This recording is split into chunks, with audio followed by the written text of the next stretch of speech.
For children who tend to have more trouble during the cold weather season, often that's because of increased respiratory infections that are circulating in our community during that time, can also often exacerbate asthma symptoms and cause increase what we call flares of a child's asthma.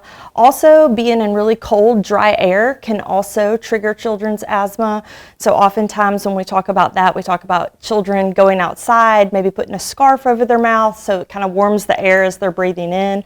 Also, too, you have to consider other heating sources and other exposures during the cold winter months that children may be exposed to that are different than spring-summer exposures, such as furnaces, wood-burning stoves in some homes, fireplaces, bonfires, those kind of things.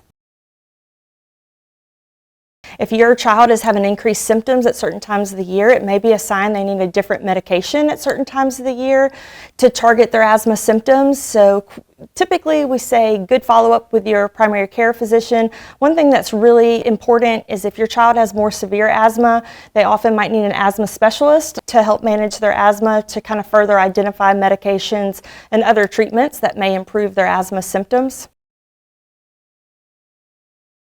Asthma action plans are typically a written plan given to children with asthma and their families to help their caregivers manage their asthma. And so asthma is different than a lot of chronic diseases. Some days everything's fine, and then 2 weeks from now, a child may have increased symptoms. And so an asthma action plan really directs the family of what they're supposed to do every day for their child's asthma. So you're supposed to take these medicines every day.